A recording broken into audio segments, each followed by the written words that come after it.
Dans le contexte de l'Ancien Testament, des gens qui sont pris à vivre l'homosexualité sont des gens qui sont condamnés par les Saintes Écritures. Ils sont condamnés à la lapidation. Hein. Aujourd'hui, personne ne condamne les homosexuels à mort, ça n'a pas de sens. Donc, et c'est pour ça, on voit, il y a une évolution avec le temps. Il y a une réflexion qui change. Auparavant, on pouvait lapider quelqu'un qui ramassait du bois le jour du sabbat.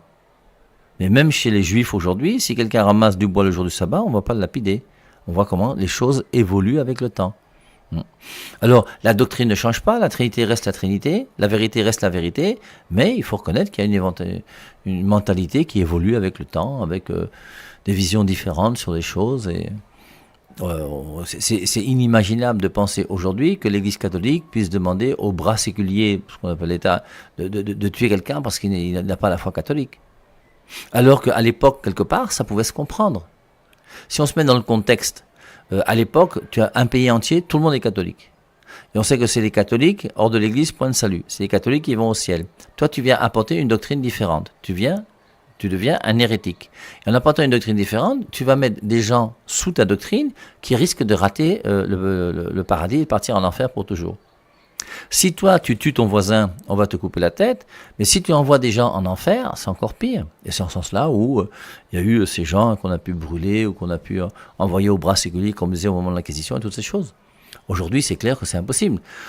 Le jour où tu as une première personne qui s'est rebellée contre l'Église, forcément, c'est pas la même chose qu'aujourd'hui où tu as des 50 000 églises chrétiennes différentes et un monde dans lequel on vit qui n'est plus le même. Et c'est pour ça que je vous rappelle que l'œcuménisme n'existait pas dans les premiers siècles de l'Église. Hein, on dit même, pendant longtemps, l'Église catholique est restée à l'écart du mouvement œcuménique né dans les milieux protestants au début du XXe siècle. Donc c'est tout récent. C'est au début du XXe siècle. Donc, alors, position de l'Église, c'était catholique ou rien. Vous avez quelqu'un qui ne croit pas au dogme de l'Immaculée Conception, c'est quelqu'un qui, pour l'Église, est anathème. Tu n'as pas le droit de ne pas croire au dogme de l'Église catholique. Si tu es catholique et tu ne crois pas à un dogme, sache une chose, c'est que tu n'es plus entièrement catholique. Parce que c'est pas toi qui fais la foi, et c'est pas toi qui décides si un dogme est bon ou mauvais. C'est pour ça que la FSSPX, là, quand ils commencent à dire qu'il y a des conciles qui sont bons, des conciles qui sont pas bons, ça veut dire qu'ils se mettent au-delà des conciles, donc au-delà de l'Église. Ils deviennent plus intelligents que l'Église. C'est pour ça qu'ils sont bêtes comme ils sont, c'est tout, et puis un peu bornés. Alors, il y avait aussi, avant 1960, Mortalium Animos, écrit en 1928 par le pape Pie XI, qui interdisait aux catholiques de participer aux réunions œcuméniques. Alors qu'aujourd'hui, on favorise pleinement l'œcuménisme. Donc, depuis Vatican II, la conversion œcuménique, le tournant s'opère avec le pape Jean XXIII, qui va commencer à organiser le concile du Vatican, non ? Et le décret, un des décrets donc du concile, qui est Unitatis Redintegratio, un grand document sur l'unité de l'Église, le retour à l'unité. Alors, de schismatique, on est passé à frères séparés, et déjà, du côté du langage, c'est déjà une chose qui est bien meilleure. C'est clair que quand tu dis quelqu'un qui est schismatique, ou on dit que c'est un frère séparé, bon, frère séparé, ça fait beaucoup plus proche. Schismatique, ça fait déjà une distance assez forte entre les deux. Le langage change. L'Église reconnaît désormais que les autres chrétiens possèdent des éléments de sanctification et de vérité, que l'Esprit Saint agit aussi dans leur communauté. Ah, je vous avais dit, moi, un jour j'étais parti voir le Mbutuku pasteur ici, qui s'appelle Tsalaï Samba, qui est mort, paix à son âme. Hein. Et le père Tsalaï Samba, j'étais allé le voir, moi, au Palais des Sports. Il avait organisé, il faisait une soirée là-bas, je crois, chaque premier vendredi du mois ou quelque chose comme ça, ou dernier vendredi du mois. Alors moi j'avais été absent ici au pays pendant quelques mois et quand je suis revenu, tout le monde parlait de Tsalaï Samba matin, midi et soir. Donc dès que j'ai fait ma semaine d'évaluation, le vendredi soir j'ai fini vers 21h, 22h, quelque chose comme ça. Je suis parti avec ma voiture donc au Palais des Sports pour assister. Il a fait un topo sur l'avortement. Et ce topo était vraiment, c'était bien fait. Un peu dur. Je trouve des images qui sont quand même violentes et qui sont dures. Mais, et je suis sûr que toutes les femmes qui ont avorté ont dû regretter d'avoir avorté ce jour-là. Et même si pour moi c'est un Mbutuku pasteur, parce qu'il enseigne des choses qui ne sont pas conformes à la parole de Dieu, c'est quand même quelqu'un qui ce jour-là a touché le cœur de beaucoup de femmes. Peut-être même des hommes qui étaient là. Et en parlant de l'avortement, quand une femme a reconnu qu'elle a commis un crime en tuant un enfant, forcément, l'Esprit Saint agit. Et dès qu'elle demande pardon, l'Esprit Saint est là pour la guérir. Et l'Esprit Saint peut agir en dehors de l'Église catholique. Je crois que c'est clair et que tout le monde peut le comprendre. Donc, voilà. Donc l'Église reconnaît désormais que les autres chrétiens possèdent des éléments de sanctification et de vérité. Les autres chrétiens possèdent l'évangile de Matthieu, de Marc, de Luc, de Jean. Les autres chrétiens possèdent un baptême qui, lorsqu'il est valide, sauve. Et voilà, etc., etc., etc. Donc ensuite, maintenant, on est passé donc de schismatique à frères séparés, une responsabilité partagée. Alors, vous savez que dans un problème, c'est jamais 100% pour quelqu'un et 0% pour l'autre. C'est toujours 50-50 ou 49-51. Donc, il faut reconnaître quand même quelque part que, oui, tous les torts ne sont pas forcément d'un côté. Et donc, il y a une responsabilité partagée. L'Église admet que les torts de la division sont partagés et appelle à une réforme interne pour faciliter l'unité. Et on peut reconnaître qu'il y a eu des choses, peut-être, où vraiment, ça n'a pas été très délicat. Et donc, voilà. Et qu'on essaie de regarder objectivement les difficultés qu'il y a eu. L'engagement de Jean-Paul II, en 1995, son encyclique Ut Unum Sint, réaffirme que l'œcuménisme n'est pas un simple accessoire, mais une mission essentielle et prioritaire de l'Église. Et ce qui n'a pas changé, avant Vatican II et après Vatican II, ce qui n'a pas changé, ça c'est très important, malgré cette ouverture, l'Église catholique maintient certains principes. Elle continue de croire que la pleine subsistance de l'Église unique du Christ se trouve en elle. Il n'y a pas deux églises, il n'y a que l'Église catholique. Et quitter l'Église catholique, c'est perdre quelque chose. Alors, chez les non-catholiques, c'est grave, on perd 7 livres inspirés par Dieu, on perd 5 sacrements, on perd beaucoup de choses. Il n'y a plus de sacrement de l'Eucharistie, il n'y a pas la confession, voilà. Donc ça pose quand même un problème sérieux. Et l'Église pense que la pleine subsistance de l'unique du Christ se trouve en elle. Donc ça veut dire, grosso modo, que c'est l'Église catholique et l'Église du Christ. Point barre.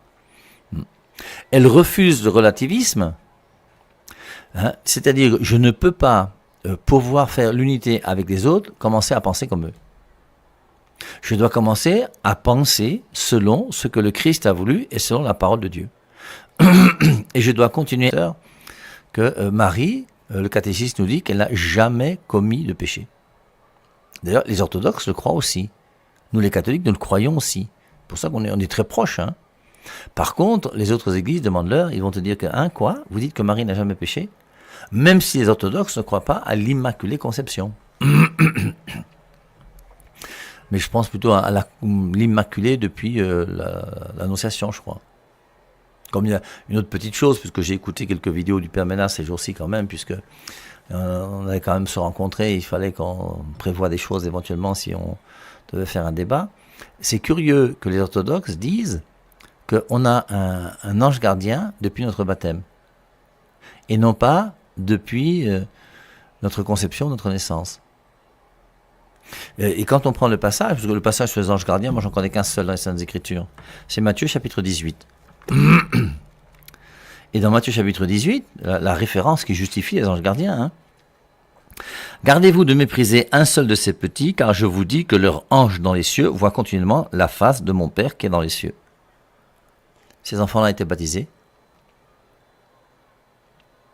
Une question, Quand on croit qu'un enfant reçoit l'ange gardien le jour du baptême, Jésus-Christ, une chose qui est sûre, ces enfants qu'il a rencontrés ne sont pas baptisés.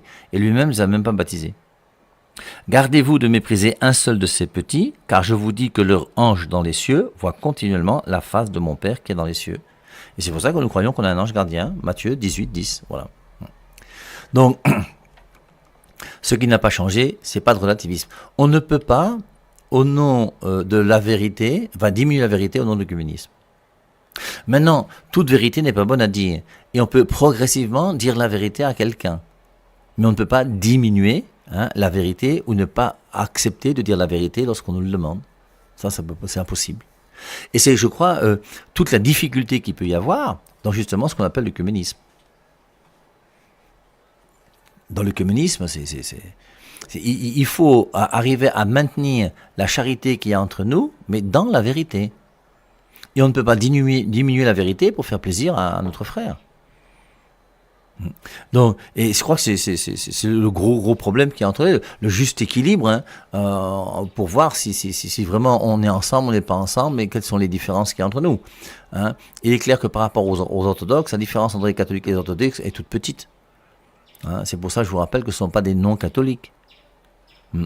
Et la différence avec des non-catholiques, c'est beaucoup plus grave. Mais il faut trouver le juste équilibre entre les deux, sans diminuer la vérité, accepter de dire la vérité, alors d'une manière simple, d'une manière sobre, voilà, sans agresser non plus. Et normalement, on n'attaque pas les personnes. On attaque les doctrines, mais on n'attaque pas les personnes, ça c'est clair. Le texte de référence absolu de l'Église catholique sur l'œcuménisme est le décret Unitatis Redintegratio. Alors, on vient de voir que dans l'Église catholique, il y a eu une évolution. À un moment, on était contre l'œcuménisme, ensuite on est venu pour l'œcuménisme. Et le texte de référence absolu de l'Église catholique sur l'œcuménisme est le décret Unitatis Redintegratio, hein, la restauration de l'unité. Et c'est justement parce qu'on a perdu cette unité et qu'on s'est divisé qu'il faut revenir maintenant à l'unité en essayant de supprimer ces divisions. Ce document a été promulgué le 21 novembre, c'est la fête de la présentation de Marie au Temple, le 21 novembre 1964, par le pape Paul VI, lors du Concile Vatican II. Il marque un tournant historique. C'est le moment où l'Église catholique s'est officiellement engagée dans le mouvement œcuménique moderne. Voici les points clés à retenir de ce texte officiel. C'est pour ça que j'étais heureux avec vous de voir d'abord comment ça s'est passé avant le Concile Vatican II et comment ça se passe ensuite et comment il y a eu une évolution dans l'Église. C'est un tournant historique, notre regard sur les autres. Et c'est pour ça qu'avec le Concile Vatican II, alors les gens diront c'est un concile uniquement pastoral parce qu'il n'y a pas de condamnation doctrinale de quelqu'un. Si vous regardez le Concile de Trente, on a condamné toutes les fausses doctrines de Martin Luther. Hein. Ça a pris plusieurs sessions, ça a été long. C'est là où on a affirmé que les deutérocanoniques sont inspirés par Dieu, mais on le savait déjà nous, parce que en l'an 400, ils étaient déjà traduits dans la Bible. Hein. On a précisé, c'est après le Concile de Trente d'ailleurs, hein. Donc après la réforme de Martin Luther, ce qu'on appelle la contre-réforme, c'est lors de la contre-réforme qu'on va commencer à inventer les séminaires. Le mot séminaire n'est pas biblique, hein. Mais on a compris que on ne peut plus faire comme on avait fait. Martin Luther a été ordonné prêtre en 2 ans. C'est il est entré au monastère en 1515, il est devenu prêtre en 1517. Si mes souvenirs sont bons, si je me trompe, il faudra m'envoyer un message. Et donc, ordonné prêtre en 2 ans, on comprend qu'après, on a voulu une formation de prêtre un peu plus solide pour éviter qu'il commence à dire n'importe quoi. Alors, on est donc dans ce Concile Vatican II. Premièrement, la reconnaissance des frères séparés. Donc on revient toujours à la même logique, hein, c'est normal. Le texte ne considère plus les chrétiens non catholiques comme des hérétiques, exclus, mais comme des frères dans le Seigneur. Il reconnaît que de nombreux éléments de sanctification et de vérité existent en dehors des structures visibles de l'Église catholique. La parole de Dieu, la vie de la grâce, la foi, l'espérance et la charité. On a vu ça ce matin, hein, c'est la même chose, hein, avec l'Esprit Saint qui est partagé un peu partout, les moyens de sanctification qu'on trouve dans les églises. Il y a des gens qui naissent de nouveau, qui donnent leur vie à Jésus-Christ, en quittant l'église catholique et en rentrant dans une église réveillée. C'est pour ça qu'on se demande qu'est-ce qu'on a fait dans l'église catholique pour qu'un chrétien qui est catholique ne sache pas ce que c'est que la nouvelle naissance. Et donc, quelque part, avec les nouvelles églises, nous les catholiques, on été obligés de réfléchir sur la nouvelle naissance. Et la nouvelle naissance, c'est un thème central dans le christianisme. Hein. Discussion avec Nicodème, bien sûr. Donc la responsabilité partagée, on revient à la même chose. Hein. Le décret admet que les divisions au cours de l'histoire ont souvent été causées par des torts venant des deux côtés. Il appelle les catholiques à faire leur propre examen de conscience et à travailler à leur propre réforme interne pour être plus fidèles à l'évangile. La faute n'est pas uniquement de l'autre côté. Et de fait, s'il y a autant de nouvelles églises aujourd'hui, il faut reconnaître que l'église a sa part de responsabilité. On a combien d'évêques qui sont des évêques qui sont des somnifères, qui sont des hommes d'affaires, qui s'occupent plus de je sais pas quoi que de la spiritualité. On a aussi des évêques qui sont bons. Moi, j'aime beaucoup Monseigneur Bienvenu de Brazzaville. Hein, je l'ai découvert sur les réseaux sociaux. Je ne connaissais pas, je ne savais pas qui c'était. Hein. Mais je connaissais sa tête déjà. Et quand je le voyais prêcher, j'aimais sa prédication. C'est quelqu'un qui vous tient éveillé et qui dit des choses qui sont pleines de bon sens. Et quand il parle aux séminaristes, il n'a pas peur de frapper là où ça fait mal. Il faut rappeler aux séminaristes qu'il faut qu'ils restent chastes, qu'ils n'ont pas le droit d'avoir de petites au quartier, pour que les prêtres comprennent que c'est pas normal qu'ils aient une femme au quartier. Et il faut leur dire. Si on leur dit pas, ils ne sauront jamais.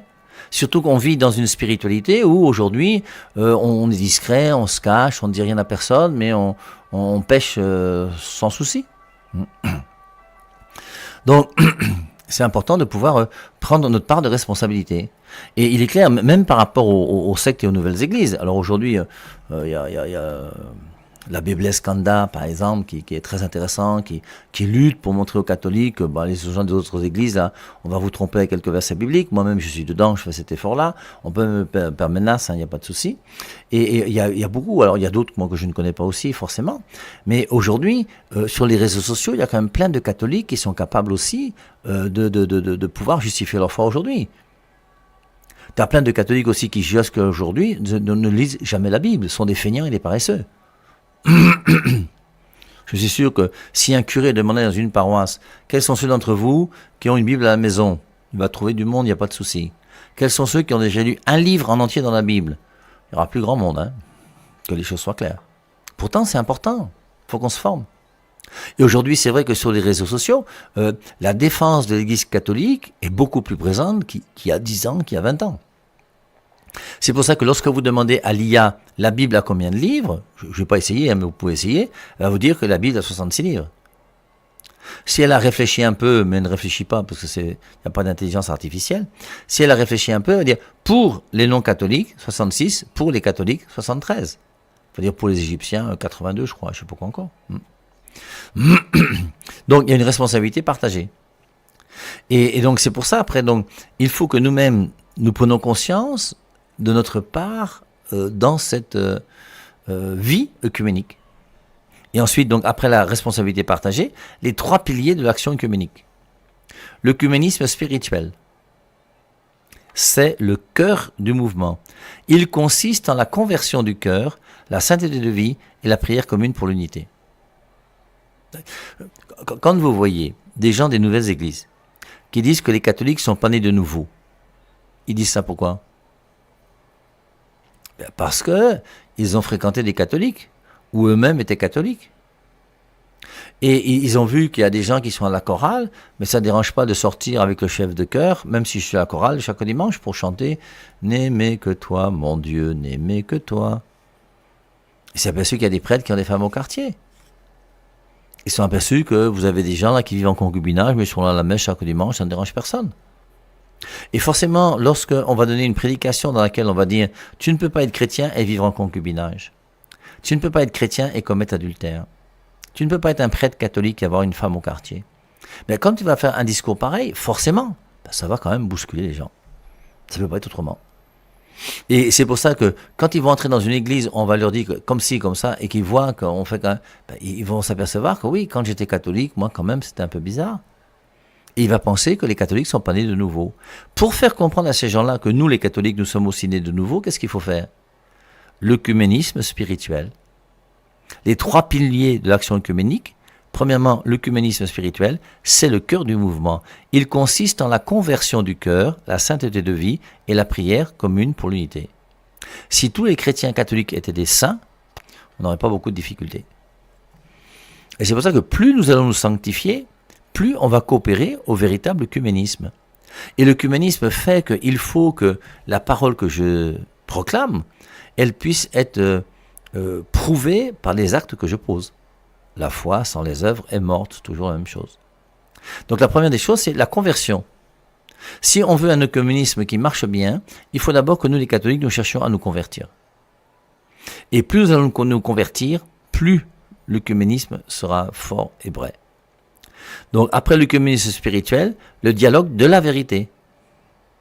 Les théologiens des différentes confessions doivent discuter honnêtement pour comprendre les points de divergence et de convergence.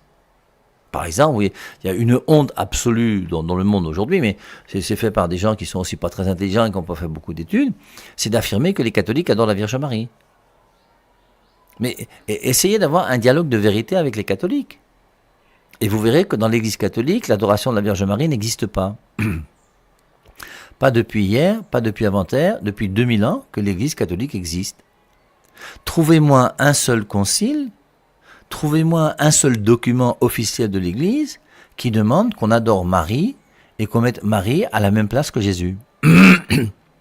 Les seules personnes qui demandent des choses comme ça sont des moutoukou comme Marcelo Tunasi, qui dit carrément qu'on a remplacé, nous dans l'Église catholique, Jésus-Christ par Marie. Et que nous ne sommes plus l'Église du Christ, mais l'Église de Marie. Vous voyez, un farfelu. Bon, forcément, il ne peut pas y avoir d'œcuménisme avec un type pareil. Ce sont des sectaires. Donc, d'abord, première chose, la conversion. Une vie radicalement chrétienne. Deuxièmement, un dialogue de vérité. On ne diminue pas la vérité. On essaie de voir où on se comprend, où on ne se comprend pas, et on essaie de mettre les choses au clair. Donc, le dialogue de la vérité, les théologiens des différentes confessions doivent discuter honnêtement pour comprendre les points de divergence et de convergence. Il y a un truc qu'on appelle la réunion des dombes, là, où vous avez des protestants et des catholiques qui réfléchissent ensemble depuis des années. Et forcément, ça n'apporte que des choses positives. Si bien qu'on a même eu un fruit de la réflexion entre protestants et catholiques qu'on appelle la Taube. Les protestants et les catholiques sont mis d'accord ensemble pour traduire un livre qu'on appelle la Taube. Traduction, T, O, œcuménique, B, de la Bible. Et il y a une traduction œcuménique de la Bible. Et tous ceux qui aiment l'œcuménisme, forcément, aimaient aussi la Bible de Taube, qui a été écrite et par les protestants et par les catholiques. Et les protestants ont accepté que dans cette Bible, on puisse mettre aussi les livres deutérocanoniques, en précisant que pour eux, les protestants, ces livres-là ne sont pas inspirés par Dieu, alors qu'ils sont inspirés par Dieu pour nous, les catholiques. Et on voit que toutes ces choses sont des choses qui rapprochent les catholiques et les protestants. Alors, un point aussi très important, c'est la hiérarchie des vérités. C'est une notion célèbre de ce texte. Elle stipule que toutes les doctrines n'ont pas la même importance par rapport au fondement de la foi chrétienne. Je prends un exemple. Croire que Jésus-Christ avait des frères et des sœurs, comme je l'ai dit tout à l'heure, et croire que Jésus-Christ n'a ni frère ni sœur, c'est pas une vérité de foi extraordinaire. Je crois que les plus grandes vérités de foi, la première, si je ne me trompe pas, c'est la révélation même de Dieu. C'est Dieu qui nous dit qui il est. Le Père, le Fils, l'Esprit Saint. Je crois que la vérité la plus grande pour nous, c'est de croire au Père, au Fils et au Saint-Esprit. Alors, maintenant, on ne va pas réfléchir à nouveau sur la différence entre le Père, le Fils et l'Esprit Saint chez les orthodoxes et chez les catholiques. Mais les orthodoxes comme les catholiques croient à la Trinité. Comme les protestants croient à la Trinité. Comme la plupart des non-catholiques croient à la Trinité. Les témoins de Jéhovah, je vous rappelle, ne sont pas chrétiens. Ils ne croient pas à la Trinité. Ils ont une Trinité qui n'est pas la nôtre. Jéhovah, le seul vrai grand Dieu tout-puissant, Jésus-Christ, un petit Dieu qui est Saint-Michel-Archange qui s'est incarné, l'Esprit Saint, une force agissante qui n'est plus une personne divine. C'est pour ça que le baptême de témoin de Jéhovah est un baptême qui est faux, qui ne vaut rien. Quelqu'un a été baptisé chez témoin de Jéhovah, il ne faut pas demander s'il faut le rebaptiser, parce qu'il faut simplement le baptiser, parce qu'il n'a pas été baptisé du tout. Donc, et c'est pour ça que, par rapport donc à la connaissance des vérités, il y a des vérités qui sont plus importantes les unes que les autres. Croire que l'Eucharistie est réellement le corps du Christ. Alors, j'ai bien aimé, moi, le Père Ménas, qui, dans une émission qu'il a faite sur l'Eucharistie, je vous invite aussi à regarder celle sur les anges, qui est un peu plus bizarre, mais celle sur l'Eucharistie, où il a tu sens que c'est un homme qui veut le rapprochement avec les autres. Les protestants sont ses frères. Et en parlant de l'Eucharistie, il montre quand même qu'il n'y a pas l'Eucharistie chez les protestants. La preuve, c'est que chez les protestants, il n'y a pas de sacrement de l'ordre. Donc il n'y a pas de sacrement pour faire des prêtres. Or, c'est le prêtre qui transforme le pain dans le corps du Christ. Mais il dit que lorsqu'un protestant assiste à la scène, qu'est-ce qu'il fait? Il y a une communion, il y a quand même une communion spirituelle avec le Christ. Même s'ils disent que c'est un symbole et que ce n'est pas réellement le corps du Christ, pour eux c'est uniquement symbolique. Mais ce symbolisme fait quand même qu'il y a une communion avec Jésus-Christ. Il ne communie pas à un chien, à une chèvre ou à une tomate. Et quelque part, moi j'ai beaucoup aimé cette réflexion du Père Menas, montrant que, bien oui, il y a quand même une différence. Il n'y a pas de sacrement de l'ordre, c'est quand même grave. Il n'y a pas de sacrement de l'Eucharistie, c'est aussi grave. Mais il y a quand même ce désir de vivre une relation amoureuse avec Jésus-Christ dans l'Eucharistie. Celui qui ne mange pas ma chair et qui ne boit pas mon sang n'a pas la vie. Celui qui mange ma chair et boit mon sang demeure en moi et moi en lui. Et donc, il y a quand même une communion spirituelle, même si elle n'est pas sacramentelle. Alors, ça, c'est des gros mots pour faire la différence entre les deux, mais c'est pas mauvais d'essayer de le comprendre. Et c'est pour ça, donc, par rapport aux vérités aussi, ça sert à rien de se battre pour défendre la vérité, je sais pas moi, l'Assomption de la Vierge Marie, même si vous voulez, plutôt que défendre la vérité de la Trinité ou de la divinité de Jésus-Christ ou du salut donné par Jésus-Christ. Donc, il y a un ordre. Il y a une hiérarchie dans les vérités. Donc c'est une notion célèbre de ce texte, donc la hiérarchie des vérités, parce que quand on discute avec les gens des autres églises, pas la peine de se battre sur des choses qui sont superficielles ou secondaires. Elle stipule que toutes les doctrines n'ont pas la même importance par rapport au fondement de la foi chrétienne. Cela permet de commencer le dialogue par ce qui nous unit, le Christ, la Trinité, avant d'aborder les points plus complexes, le rôle du pape, les sacrements. Forcément, on mettra la Vierge Marie aussi à la suite. Et donc, il y a une hiérarchie dans les vérités, et c'est là où vraiment, il faut d'abord essayer de se mettre en accord, et puis après, essayer de voir aussi si on peut continuer à réfléchir sur le reste. En tout cas, je crois que ce que nous devons comprendre, c'est qu'un frère protestant qui assiste à la scène n'est pas un ennemi. Schismatique, hérétique, c'est un frère séparé. Et ayons ce regard. Alors, c'est vrai que par rapport à nos frères protestants, des grandes églises protestantes, je crois qu'il y a une proximité qui est très grande. Quand tu as affaire à des gens qui sont chez les Castanou et chez les Gangouka et chez les Marceau Tunazi, c'est beaucoup plus compliqué parce qu'on se demande si vraiment ces gens veulent adhérer à l'œcuménisme et peuvent croire qu'ils peuvent trouver quelque chose de positif dans les églises autres que les leurs. Lorsqu'on met la vérité avant l'amour, on devient un sectaire.